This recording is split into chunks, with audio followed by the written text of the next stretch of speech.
Bonjour, merci pour ceux qui ont le courage de rester. Voilà, donc pour la dernière présentation, c'est comme vous dites, c'est un peu particulier. Donc je ne vais pas trop m'étaler parce que pour le premier présentateur, effectivement, il faut cadrer un petit peu le discours. Voilà, donc comme vous savez, je suis pas du tout médecin ni cardiologue, encore moins neurologue, je ne suis que pharmacien. Je travaille à Mont-d'Or, je suis arrivé à Mont-d'Or en début 2017 et je suis aussi à l'université Paris-Sud pour la partie universitaire. Voilà, donc quand je suis arrivé à Mont-d'Or, pour la toute petite histoire avant de commencer, c'est, voilà, au bout d'une semaine, on me dit « t'es chimiste, débrouille-toi, il faut absolument que tu répondes à Thibaut ». Il faut répondre à Thibaut très très vite parce que ça fait déjà quelques mois qu'on n'a pas encore pu aborder la question et donc il faut absolument que tu lui proposes un traitement à base de thé vert. Alors évidemment, pour ma part, si vous voulez, en tant que chimiste, habitué à travailler sur les molécules pures, etc., le thé vert, tout ce que je connais, c'est le goût. Tout ce que je connais aussi, c'est un petit peu, voilà, anti-âge, tout ce que vous voulez, hein. Simplement, voilà, au bout d'un certain temps, c'est vrai que c'est passionnant et je souhaite remercier beaucoup Thibaut pour cette opportunité, mais aussi pour ma hiérarchie de m'avoir précipité dans quelque chose de tout à fait intéressant. Pour commencer, le thé vert, attendez, ça marche comment ça? Voilà. Pour commencer, donc, vous savez tous, hein, le thé vert, c'est un produit à base de plantes, hein, issu d'une plante qui s'appelle Camellia sinensis. Je vous dis tout de suite, il y a un an de ça, je ne connaissais rien du tout du thé vert. Hein. Mais bon, bref, c'est un produit qui est, depuis des siècles, très utilisé, en tout cas, dans les pays d'Asie, même si je suis asiatique, j'en parle encore avec un peu de fragilité.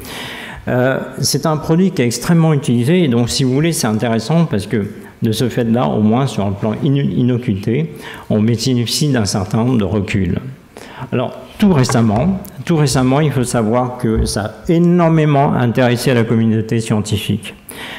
Il suffit simplement que vous alliez voir sur PubMed et vous constatez qu'il y a eu énormément, toute une profusion de publications à base justement des produits d'extrait thé vert. Et quand on consulte par exemple la base clinicaltrial.gov, on s'aperçoit qu'à l'heure d'aujourd'hui, il y a à peu près 250 essais cliniques qui visent à démontrer l'efficacité en tout cas des extraits de thé vert sur une variété de pathologies ou de troubles extrêmement larges. Alors, face à ça, qu'est-ce que le thé vert finalement, qu'est-ce qu'il y a dedans? Alors, on s'aperçoit, si vous voulez, que, effectivement, qu'est-ce qui est super, qu'est-ce qui est bénéfique dans le thé vert? Ce sont les polyphénols. Alors, les polyphénols, c'est à peu près 30% de la masse maigre des feuilles de thé vert. Alors, les polyphénols, on connaît tous, hein, ça c'est la culture générale. On sait que ce sont des produits qui sont connus comme anti-âge, comme anti-radicalaires, etc. Dans le cadre du thé vert, le polyphénol, si vous voulez, les polyphénols du thé vert, on les appelle en fait majoritairement, ce sont des dérivés catéchines. Ces dérivés catéchines sont ainsi appelés tout simplement à cause de cette structure qui sont des dérivés flavanols. Mais il faut savoir que parmi ces molécules, celle qui est la plus intéressante, parce que la plus abondante et aussi et surtout la plus efficace, c'est ce dérivé que l'on appelle EGCG, épigalo-catéchine-galate. Mais par la suite, si vous permettez, on l'appellera EGCG. J'ai beaucoup appris le terme avant de pouvoir le prononcer. Donc, c'est un dérivé, si vous voulez, en fait, qui a une caractéristique extrêmement intéressante. Le polyphénol, juste pour mémoire, hein, le monophénol, c'est ce dérivé-là, c'est-à-dire un cycle benzénique auquel on rajoute un dérivé un groupement hydroxyle. Mais quand on appelle polyphénol, c'est soit une molécule qui a une répétition de ses motifs élémentaires, soit une molécule qui a ces motifs-là, voire même un groupement benzénique avec plusieurs groupements hydroxyles. Ça s'appelle un polyphénol. Alors pourquoi il est intéressant ? Quand on regarde une telle structure, qu'est-ce que vous voyez? Vous voyez en fait que cette combinaison de dérivés phénoliques permet, si vous voulez, en fait, d'avoir une activité antioxydante extrêmement puissante et c'est tout simplement lié tout simplement au départ de ces groupements, de cet atome hydrogène qui génère en fait toute la cascade au niveau des réactions antiradicalaires. Et pour juste un chiffre. Il faut savoir qu'on sait tous que la vitamine C, c'est antiradicalaire. Eh bien, ce produit-là, il est entre 6 fois à 10 fois plus puissant en tant qu'antiradicalaire. Mais en même temps, par rapport justement au sujet d'aujourd'hui, ce ne sont pas ces activités en fait antioxydantes qui sont extrêmement importantes, c'est lié tout simplement, si vous voulez, à cette structure qui a une caractéristique très particulière où on voit une combinaison de groupements fonctionnels à la fois peu polaires et des groupements fonctionnels polaires qui sont ensemble sur la même molécule, et en particulier, c'est grâce à la structure spatiale de cette petite molécule qu'on voit qu'on a un potentiel d'interaction avec les polypeptides et les protéines d'une manière générale et de manière non spécifique, contrairement à ce qui avait été effectivement évoqué tout à l'heure pour le tafamidis, etc. Et donc, face à effectivement à ce type d'interaction, eh bien, juste pour me donner aussi une idée, parce qu'on est un petit peu en fin de séance, vous savez que le thé est astringent. Alors ça, je ne savais pas non plus il n'y a pas longtemps. Le thé est astringent, pourquoi? Eh bien parce que tout simplement, ces polyphénols interagissent avec, si vous voulez, les enzymes salivaires. Interagissant avec les enzymes salivaires, ça les précipite et justement, ça excite un certain nombre de nos récepteurs qui donnent justement la saveur astringente que certains apprécient ou non. C'est la même chose aussi avec le vin, avec d'autres types de polyphénols. Voilà, donc ça c'est pour donner une idée, d'un point de vue un peu plus gustatif et macroscopique.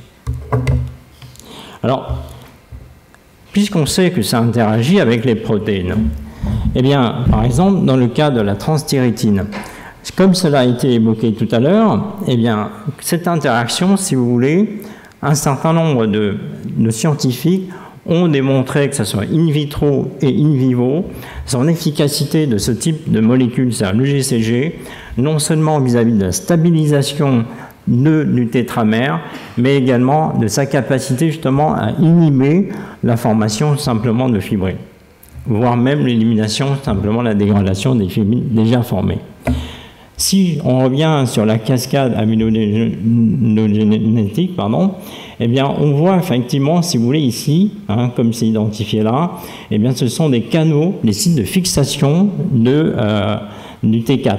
Et c'est à partir de là, effectivement, qu'était née l'idée, justement, d'utiliser un certain nombre de dérivés structurés, de structures à peu près similaires pour stabiliser. Cette fixation-là, si vous voulez, elle se fait par l'intermédiaire des liaisons de faible énergie, telles que les liaisons peu polaires et les liaisons polaires, et qui permettent tout simplement, là, ici, dans ce cas présent, de stabiliser, en fait, les monomères symétriques entre eux. Ça, c'est effectivement une des actions, on va voir tout à l'heure, qu'on a déjà vu du tafamidis et du nufinizal. Dans le cas particulier, en fait, de l'EGCG, eh bien, ça agit aussi comme stabilisateur du tétramère, mais ce n'est pas exactement sur les mêmes sites de fixation. Vous voyez, en fait, un certain nombre d'études en cristallographie ont permis de montrer justement que le GCG, par interaction avec le tétramère, va plutôt fixer les monomères qui sont plutôt antisymétriques. D'accord? Donc c'est une autre position, ce qui est quand même très intéressant par rapport, en fait, peut-être à un effet additif vis-à-vis du tafamidis ou du nufinizal. La seule difficulté, c'est que, en fait, ce type d'interaction n'est pas encore totalement caractérisé. On ne connaît pas tout à fait, en fait, la constante de stabilité, justement, de ce complexe-là. Néanmoins, c'est quand même une piste. Et puis, de manière non spécifique également, on trouve le GCG qui se branche sur d'autres parties, justement, des différents monomères. Et là, on voit que c'est intéressant pour la suite, parce que, en dehors du fait qu'on a montré un certain nombre d'activités sur la stabilisation, eh bien, ça inhiberait aussi la synthèse des fibres, en ce sens que ça dévie, si vous voulez, après si on libère les monomères et que ces derniers, en fait, se dénaturent, eh bien, certains vont se restructurer en fibrines. Dans le cas où le GCG est présent, au niveau in vitro, il a été montré par les interactions dont je parlais tout à l'heure, notamment au niveau des sites, vous savez, autres que ce site-là, ces parties-là. Voilà, donc on sait qu'effectivement, par les interactions entre le GCG et les monomères, eh bien, s'ensuivent un certain nombre de recrutements des dérivés EGCG par ces types d'interactions.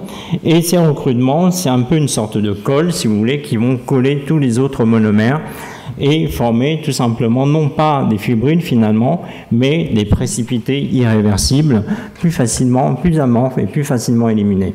Et donc ça évite effectivement la formation de fibrilles. Et là, justement, de manière moléculaire, ce qui a été démontré comme type d'interaction, si vous voulez, entre le GCG et les différentes protéines ou les différents acides aminés constitutifs des polypeptides et des protéines, c'est qu'il y a des liaisons, en tout cas de type ionique, des liaisons plus faibles de type liaison hydrogène, mais aussi des liaisons hydrophobes, si vous voulez, qui se forment entre le dérivé, le groupement benzénique et la partie hydrophobe, par exemple, de la proline. D'accord ? Donc, en fait, ceci est parfaitement démontré au niveau in vitro, voire même aujourd'hui, il y a des études in vitro, in vivo qui tendent à le démontrer, ce type d'interaction et cette inhibition de la synthèse des fibrilles. Sur le plan maintenant en fait de la dégradation des fibrilles une fois formées, eh bien pareil, mais là on n'a pas encore le mécanisme très clairement établi, mais on sait qu'effectivement il y a une action très importante, notamment ici lors d'une étude in vitro, qui démontre que par rapport en fait à cette structure bien organisée et bien dense, et bien en présence de GCG, on arrive à un système où on forme vraiment des agrégats qui sont amorphes et qui sont facilement éliminés. Donc, en résumé, ça n'agit pas au niveau de la formation justement des chaînes légères ou tout simplement la formation des protéines anormales, mais ça agit un peu plus en aval sur la stabilisation, par exemple dans le cas du TTR, du tétramère, mais aussi, si vous voulez, sur l'inhibition et la dégradation du fibrilles une fois formé. Voilà, globalement, on a ça, mais on a très peu de données quantitatives qui permettent de comparer par rapport notamment au TAF-ME10 sur la capacité de complexation sur le tétramère. Alors tout ceci, c'est très joli, mais le problème est le suivant. Il y a un gap colossal entre les activités biologiques et l'activité thérapeutique attendue. Il y a un gap colossal. Et pourquoi? Tout simplement parce que, regardez, l'origine déjà du produit est très divers et très variée. Donc, on a quand même déjà un gros souci sur le plan tout simplement de la maîtrise de la dose. Ça, c'est le premier élément. Si on regarde, par exemple, l'utilisation des infusions, eh bien, vous savez que dans une tasse de thé, on a à peu près entre 50 à 100 mg de GCG. Donc, c'est extrêmement variable. Et si on regarde effectivement les autres produits qui existent sur le marché, non pas comme médicaments, mais comme produits diététiques, suppléments diététiques, eh bien, vous voyez effectivement également que les différentes gélules, souvent c'est des mélanges avec des vitamines, apportent des concentrations très variables. Et il y a une étude assez récente, très intéressante, qui a montré qu'en analysant différents types de produits comme des compléments diététiques, eh bien, la teneur en GCG varie, si vous voulez, de 10% à 250% par rapport, en fait, à la teneur telle que c'est réclamé au niveau de l'étiquetage. Donc, c'est quand même quelque chose aujourd'hui qui, malheureusement, est très peu maîtrisé. Un autre élément qui est très inquiétant également, c'est l'instabilité de la molécule en elle-même. La molécule, vous voyez, comme on dit que c'est un très puissant antioxydant, donc ça veut dire que c'est une molécule qui se dégrade très aisément. Pour vous donner une idée, dans une tasse de thé vert, une fois que c'est infusé à 80 degrés, vous avez à peine 1 heure pour tout boire, parce que vous avez quasiment la perte de la totalité des polyphénols au bout d'une heure. D'accord ? Donc ça, c'est pour vraiment insister sur l'absence de stabilité de ce produit. Et enfin, l'autre élément, c'est aussi une instabilité extrêmement importante au niveau de la partie digestive. Donc après ingestion de ce type de produit, eh bien, on a également des dégradations telles que la biodisponibilité, elle est à peine, même si les doses sont très importantes, elle est à peine de 10 à 15%. Et malheureusement, les concentrations plasmatiques in vivo aujourd'hui, si vous voulez, montrent que très souvent, on est à peu près à 5 fois, voire 10 fois au niveau des concentrations efficaces, d'accord, inférieures. C'est-à-dire on est dans la partie suboptimale. Alors, donc ça, je m'excuse, j'ai terminé très vite. En dehors, effectivement, de la dégradation, effectivement, on a également, si vous voulez, le phénomène d'efflux au niveau intestinal, autres qui font que on diminue malheureusement la présence systémique des médicaments. Et enfin, le métabolisme important. Tout à l'heure, on a parlé bortezomib, attention, il y a des études in vitro qui montrent très clairement que le GCG antagonise le bortezomib. Donc, faire attention par rapport à ça. L'antagonisme est très simple, c'est tout simplement la formation d'une liaison entre l'acide borique, si vous voulez, boronique, pardon, du bortezomib, et également les deux liaisons, les deux groupements hydroxyles de le GCG. Donc, en général, compte tenu des temps de demi-vie de GCG, il est conseillé d'attendre à peu près d'avoir une fenêtre de 24 heures avant d'administrer le produit suivant.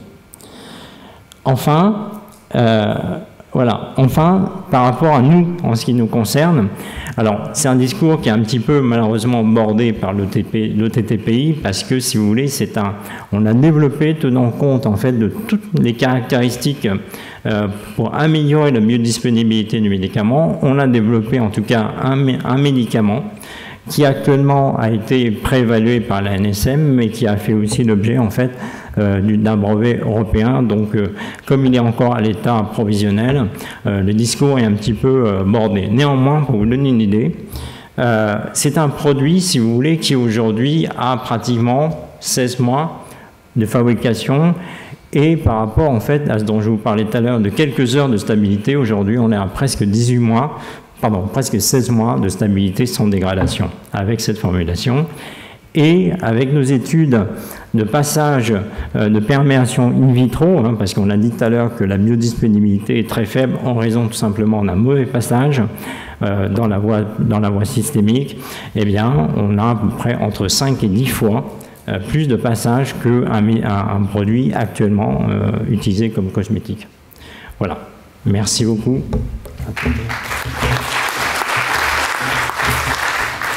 Alors c'était un duo, rassurez-vous, je vais être court. C'est donc l'histoire, elle a commencé en 2015. On avait décidé de tester le thé vert en combinaison avec d'autres médicaments comme diflunisal ou les tétracyclines dans les amyloses AL ou TTR, et on a obtenu ces PHRC, AL et TTR dont je vais vous parler rapidement à la fin. Et puis donc quand on a été pour avancer avec la DRCD sur le projet, on a contacté la NSM en disant qu'on allait utiliser le substitut alimentaire qui est vendu au supermarché du coin où il y a une dizaine de boîtes qui vendent du thé vert, et la NSM nous a demandé, bah, écoutez, c'est bien, c'est un substitut alimentaire, mais vous allez faire de la recherche, donc il faut nous prouver en fait que c'est efficace, etc., etc. Ils nous ont demandé ce que fait une boîte pharmaceutique pour vendre un médicament. Voilà. Donc depuis 2015 et avec l'arrivée de Bernard, on a été obligé, et Bernard, merci Bernard, de faire tout le dossier du médicament comme un médicament. Et donc au début, on est parti la fleur au fusil en disant ça va être extrêmement simple. C'est déjà fait, c'est déjà validé. Les Allemands ont des résultats intéressants sur ces essais cliniques. Et puis en fait, on s'est rendu compte que le médicament, le substitut était pas stable, qu'il n'était pas absorbé, et qu'en fait, ce que prenaient les patients et achetaient dans les pharmacies ou qu'on proposait de prendre en disant peut-être que ça marche faute de rien, en fait, ça ne marche pas, puisque de toute façon, c'est extrêmement lié en fait au médicament et à la synthèse du médicament qui, comme c'est un substitut alimentaire, ne répond pas aux règles d'un médicament et donc en fait est vendu sans aucun contrôle, comme Bernard l'a dit.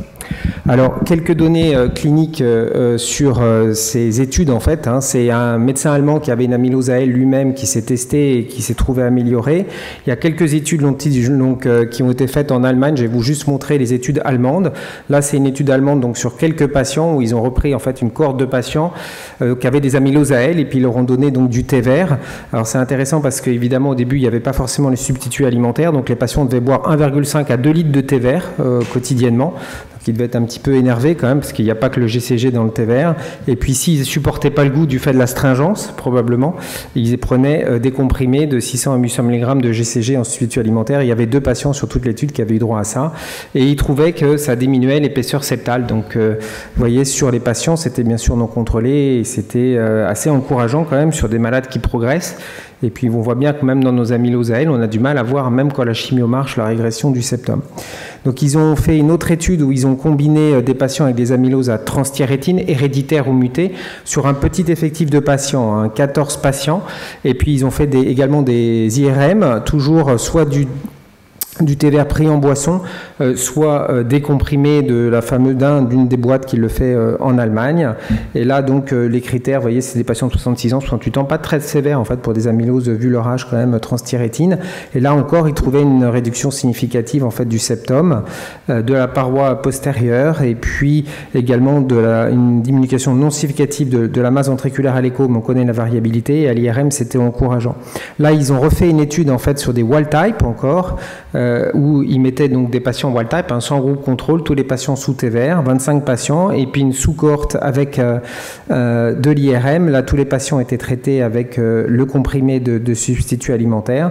Les résultats étaient assez encourageants, avec une échographie où il n'y avait pas de différence, mais l'IRM montre une diminution de la masse myocardique de 196 à 180 mg, avec quand même, dans une maladie qui progresse, quand même quelque chose qui se passe, quoi, la masse diminue. C'est quand même intéressant, et sur l'IRM faite sur une partie de la cohorte des patients.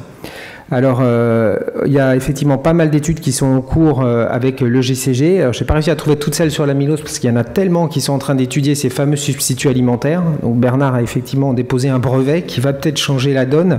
Ces études seront peut-être mieux analysées. Ce qui est intéressant dans les papiers allemands, c'est qu'ils disent qu'ils ont du mal à corréler la concentration sérique de l'EGCG à ce que prennent les patients et qu'il faut faire des tests pour développer les tests correctement pour mesurer la concentration. Mais c'est probablement lié au fait que le médicament en fait est dégradé quand on le prend, et puis qu'il effectivement il rentre pas en fait dans l'intestin. Et à l'ISA au Japon, les Allemands ont montré des résultats de leur essai qui est randomisé, les premiers états de leur essai randomisé, où cette fois il y a bien du green tea versus du placebo, enfin de l'EGCG. Malheureusement, c'est pas publié, donc j'ai pas montré quelques photos que j'ai prises au vol de l'essai. Et en fait, ils n'ont pas trouvé de différence en fait dans leur groupe. Et ils évoquent plusieurs possibilités. Et donc les nôtres, en fait, c'est que est-ce que finalement le substitut alimentaire ça marche si effectivement il n'est pas stable. Et ce qui est intéressant, c'est ce que Bernard vous a pas expliqué, mais c'est que ce substitut alimentaire, et ce que Bernard m'a expliqué moi, il est associé à la vitamine C pour le stabiliser et pour à viser préventive antioxydante, mais il est tellement antioxydant, enfin il est tellement oxydant ce GCG qu'en fait il protège la vitamine C. Vous voyez, c'est l'inverse en fait. Voilà, c'est ce que Bernard m'a expliqué. Mais en fait, c'est tellement oxydatif, réducteur, merci, voilà, tu vois, je suis cardiologue, qu'en fait ça protège la vitamine C. Donc les patients prennent de la vitamine C en fait quand on l'associe à la vitamine C. C'est bien. Voilà, et donc le nombre de patients est bien sûr faible dans cette étude. Alors je vais aller vite, mais on a lancé 2 PHRC nationales, vous voyez, depuis 2015. On est en train encore de travailler, puisqu'on attend maintenant l'apport final de l'NSM pour pouvoir débuter et avancer sur l'essai. Donc il y a un essai dans les amyloses AL, où c'est un essai de phase 2-3, un peu comme des chimiothérapies avec des bras qui tombent. On a testé la tétracycline avec la doxycycline, avec le GCG. Et puis il y a l'étude dans la transthyrétine, où on devait faire en comparaison au diflunisal. Alors on va voir si tafamidis tient ses promesses ou pas, parce que on verra si on change le design et si on a accès au tafamidis, peut-être qu'il faudra avoir notre design. Si tafamidis on n'y a pas accès, on ira avec notre étude, voilà. Et donc on pourra tester le GCG et avec le fameux produit développé par le brevet développé par Bernard. Donc, vous voyez, le GCG que prennent nos patients et ils voient tout sur Internet et qui boulotent, et puis qu'on peut leur conseiller faute de traitement, finalement, on voit que finalement, ça marche peut-être pas, que le produit est très instable et qu'il n'est pas biodisponible, il n'est pas absorbé en fait dans l'intestin. Il y a quand même des patients qui sembleraient répondre dans les cohortes allemandes, c'est moins d'un tiers des patients. Et donc, les patients quand même le payent de leur poche, ce produit il n'est pas remboursé. Donc il faut, voilà, c'est le problème des substituts alimentaires, et quand on ne sait pas ce qu'on prend et qu'on n'a pas des normes, ça pose quand même problème, je pense, du point de vue éthique. Et donc là, on va voir peut-être les moyens avec ces PHRC de démontrer ou pas si ça marche, mais avec des bons médicaments, enfin quelque chose de stable. Voilà. Donc on va bientôt retourner vers vous pour inclure dans les essais quand on aura enfin le feu vert pour débuter cet essai. Vous voyez, tout ça, ça date de 2015, on est en 2018. J'espère qu'on va pouvoir commencer un jour, mais en tout cas, merci à Bernard qui a pu nous aider. Voilà.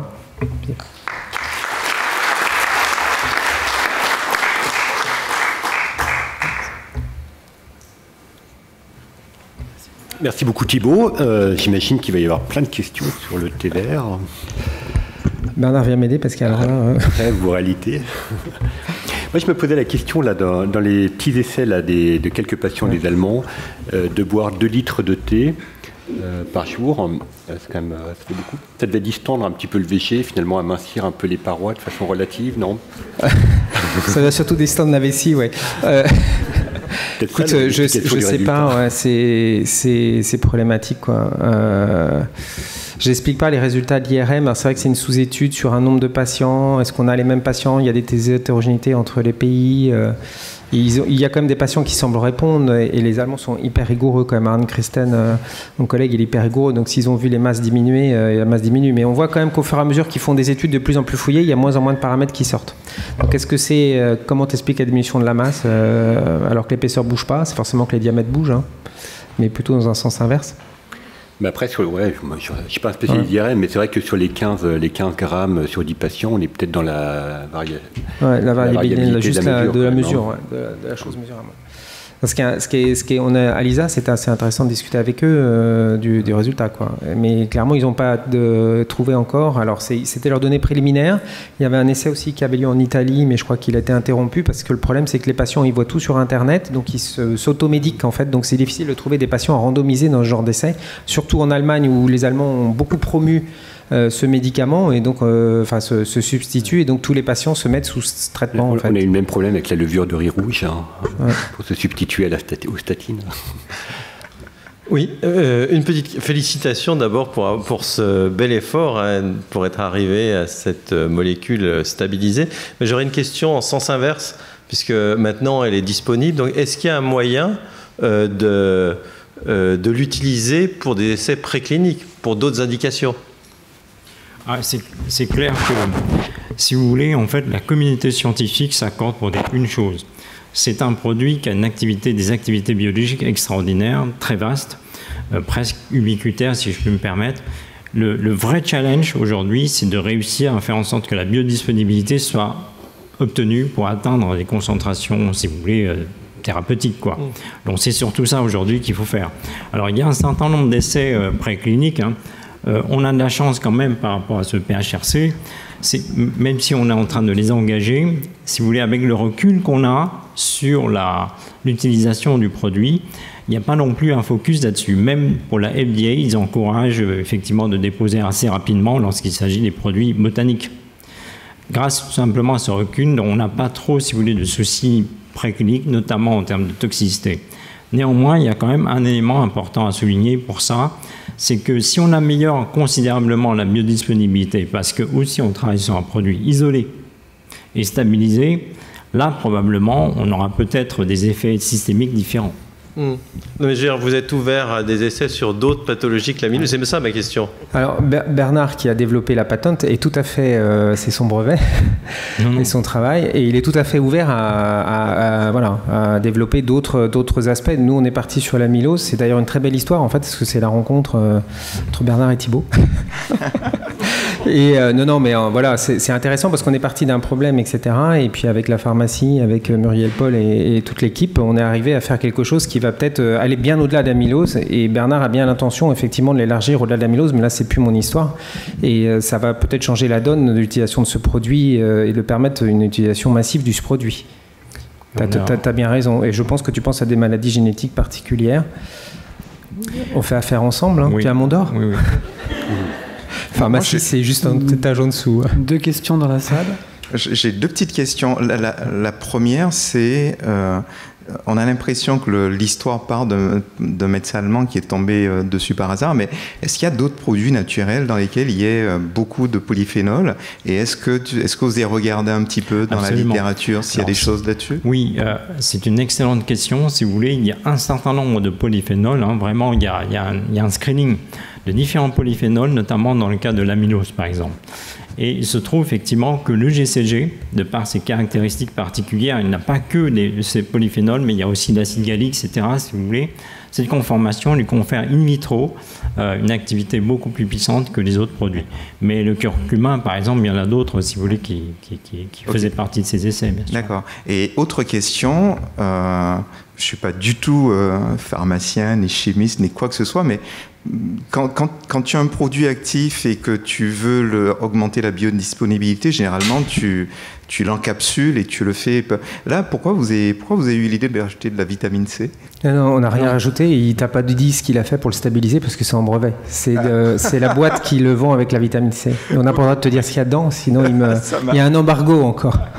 En fait, l'idée, c'est de partir sur justement les mécanismes de passage et de faire en sorte, si vous voulez, que ça soit disponible très très vite à très faible concentration. Et on s'est aperçu que ça aussi, on a réussi à sursolubiliser le produit. C'est grâce à ça qu'il est stable. Et comme c'est passé par diffusion passive, il y a de fortes chances que... Et en plus, il est super bon. Alors ça... au goût. C'est super. Parce que c'est très stringent le GCG tout seul. Hein. C'est l'horreur. C'est l'horreur. J'ai testé, j'ai perdu mes papilles pendant 15 jours. Hein. C'est juste une question, c'est un médicament, donc ils vont vous demander, ou ils vous ont peut-être déjà demandé toutes les tests de toxicité, chez le petit animal, chez le gros animal et chez le volontaire sain. Vous avez fait tout ça déjà?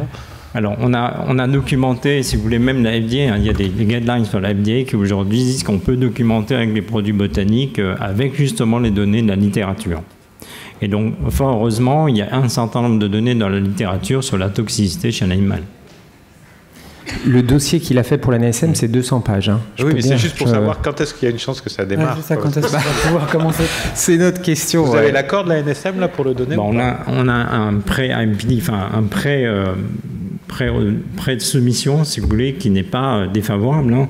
Il y a eu des questions sur justement l'origine de la matière première. Est-ce que la qualité est maîtrisée? C'était surtout ça. Ça devrait marcher. Pour donner un exemple, pour le protocole avec le daratumumab, la NSM m'a dit oui, les amyloses, c'est pas très grave par rapport au myélome. Le myélome, on peut bien s'en servir parce que c'est des maladies mortelles. L'amylose, c'est pas grave.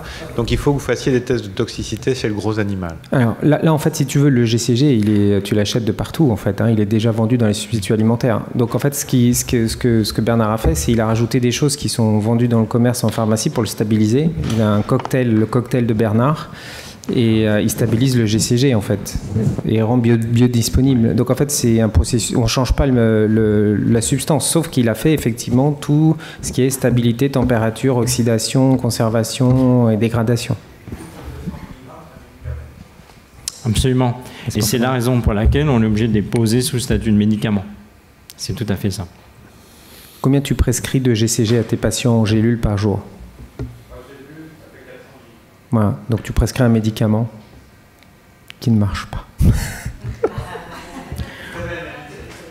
Oui, en fait, si vous voulez, dans la littérature, il y a beaucoup d'éléments qui ont montré que justement, à un certain nombre de doses, hein, au-delà de 100 à 200 mg, non seulement ça se dégrade, mais aussi ça coprécipite, en tout cas au niveau de l'intestin. Et si vous voulez, cette coprécipitation entraîne également, par ailleurs, la descente au niveau du côlon, et c'est là où il y a un maximum de métabolisme bactérien. Et là, le produit se perd, de sorte qu'on n'est que 10 à 15% de biodisponibilité. Il faut que tu augmentes la dose encore, je pense. Ouais. C'était un peu ma question, parce qu'en pratique, aujourd'hui, on prescrit quelque chose à des patients qui sont 400 mg par jour à faire préparer par votre pharmacien, qui leur facture 80 € par mois, non remboursés. Donc, ça ne sert à rien. Voilà. Il faut démontrer que ça se Merci. Non, mais c'était le but de ce PHRC. En 2015, c'était, on ne sait pas si ça marche, voilà, les patients le prennent. Il y a une interaction avec la chimiothérapie. Les patients, certains le prennent sans nous le dire, parce que, voilà. Donc, c'est une interaction avec le VEL4 qui diminue l'effet de la chimiothérapie dans les AL. Donc, c'est ce qu'on voulait vraiment évaluer. Et de fil en aiguille, on est tombé sur un truc qui est énorme. C'est qu'en fait, il y a 200 essais dans le monde qui utilisent ces substituts alimentaires qui n'ont jamais été testés, en fait. Alors, je ne sais pas comment ils font, eux, pour faire des essais sans avoir eu à tester et démontrer. Il fallait que Bernard vienne à Mondor, en fait, pour... voilà. Bon, après, on va voir hein, si on arrive à aller jusqu'au bout. Mais et si on arrive à démontrer... si on nous donne l'autorisation de débuter un jour, effectivement, il y a peut-être... voilà. Et puis 2, si on arrive à démontrer un effet, mais la molécule est très intéressante quand même. Ça serait dommage de... Justement, et donc du coup, en attendant, pour tous ces patients qui ont prescrit pour l'instant une gélule de 400 mg par jour, vous préconisez qu'on triple la dose? Moi, je ne les prescris pas, en fait. Oui, ou on arrête? Voilà, c'est ça ma question. Moi, je ne les prescris pas, honnêtement, parce que je ne sais pas si ça marche. Ok. Donc, tant que ça ne marche pas, je ne prescris pas, en fait. Là, au début, quand les patients viennent et me disent est-ce que je peux le prendre ou pas, Je dis allez-y, on leur a demandé de nous donner des gélules d'ailleurs pour les tester avec Bernard, effectivement. Et en fait, l'étude allemande en fait, de l'ISA vient de démontrer qu'en fait ça ne marche pas. Hein. D'accord. Donc j'espère qu'ils vont publier leur étude. L'étude allemande, c'était dans les AL et ils n'étaient pas complètement négatifs. Ils disaient que leur endpoint principal, il n'y avait pas de différence, mais qu'il y avait quand même un signal d'efficacité. Ils n'étaient pas complètement négatifs. Et autre question, vous avez fait des dosages et comment vous déterminez la dose efficace? Justement, c'est ce qu'on va faire au niveau de l'essai, oui. Et pour dire que ce n'est pas absorbé, vous avez fait des dosages chez beaucoup de patients? Alors ça, c'est les Allemands qui l'ont fait, où ils disent qu'il y a une grande variabilité en fait, de la concentration d'un patient à l'autre. Il y a beaucoup de publications là-dessus. Hein. Ouais. Et les gélules du labo Fennew que moi j'utilise, c'est 10 € par mois, donc c'est pas 80. Non, mais honnêtement... Je ne suis pas sûr du tout que ça soit efficace, mais sinon... on peut continuer. Moi, je n'ai pas d'opposition à ce que les patients continuent, honnêtement. Mais il faut peut-être les avertir si ça passe et si ça marche et qu'eux, c'est biodisponible, etc. Il faut au moins les avertir de ne pas prendre d'arrêter 48 heures avant de la chimio. Tu donnes pas pour les AL. Et pourquoi pas pour les AL si ça dégrade les fémouilles dans l'essai allemand? Ah, d'accord.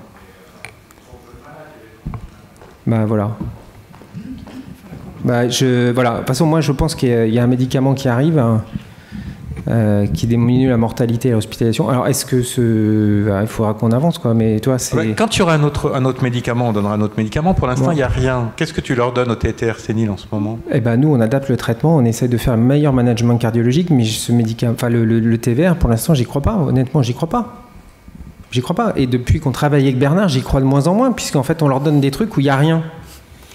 C'est-à-dire qu'ils mettent leur fellule, ils la mettent à température ambiante, ça s'oxyde, ça disparaît. Il y a la vitamine C qui, en fait, est protégée. Et en plus, c'est pas absorbé. Donc, on peut leur donner du curcuma, on peut leur donner du... les polyphénols des vins. Les vins rouges par contre. Là, ça c'est intéressant. Et au moins, ça fait marcher notre agriculture plutôt que celle des Asiatiques. Ça en prescrit beaucoup. Donc, vin rouge. Et en plus, ça donne le moral. Hein. Ouais. Et ça stresse pas trop. Non, mais je sais pas. En fait, on sait pas. Donc, il faut faire ce qui est sûr, c'est qu'il faut faire l'étude.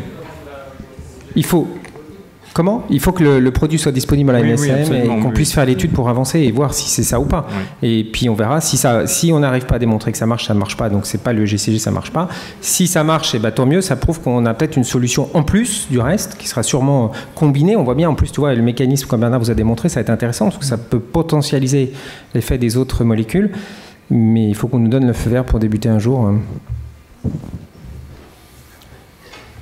Je veux juste faire un commentaire là-dessus. Je trouve que c'est vachement intéressant toute votre aventure là, parce que ça montre quand même que grâce à des autorités de surveillance comme la NSM, on se remet dans l'axe d'une vraie recherche scientifique et on ne fait pas comme les 200 ou 250 études que vous avez trouvées sur Internet où on se rend compte qu'on est en train de tester, on part d'une hypothèse qui est qu'il y a quelque chose dans le médicament, dans la gélule ou que c'est efficace ou que c'est absorbé, sans preuve. Donc, je suis d'accord avec toi, toute la différence entre un système de santé qui a une base de fonctionnement vraiment scientifique et le laisser faire, laisser aller, de tout est possible, tout est permis. Donc voilà. Et après ça, effectivement, ça amène aussi à dérembourser des médicaments, mais c'est une autre histoire. Ça. Non, mais je suis d'accord. Je sais que tu as été, et c'est intéressant. Donc au début, on râlait beaucoup, pour être honnête, en disant mais oh là là, mais on peut l'acheter à la pharmacie. Les Allemands, eux, ils vont faire leurs essais, l'acheter à la pharmacie. Et comment ils font dans le monde les 200 essais? Et j'arrive à la même conclusion que toi. C'est effectivement vive la France. Si ça démarre, voilà, ça va être l'autre problème. Enfin, au moins, il y aura un brevet pour avoir la bonne molécule. Non, mais c'est problématique. C'est problématique. Je crois que c'est bien que le système soit effectivement, on fait de la recherche, il faut montrer que un substitut devient un médicament et charge aux gens de démontrer que ça marche. Alors le problème, c'est que on n'a pas les moyens d'une industrie pour faire tous les essais, effectivement toutes les choses au niveau qu'une industrie peut faire pour un médicament, c'est clair. Donc j'espère qu'ils vont nous laisser faire. Je pense qu'on a de bonnes nouvelles parce qu'effectivement, il y a des partenaires industriels qui sont intéressés pour nous accompagner justement dans tout le développement, mais en même temps pour s'ouvrir vers d'autres indications, sachant que ce qui les intéresse, c'est la stratégie aujourd'hui, c'est de déclarer statut orphane pour le traitement. Et après, protéger ça et ensuite ouvrir. C'est comme ça que ça... Merci beaucoup.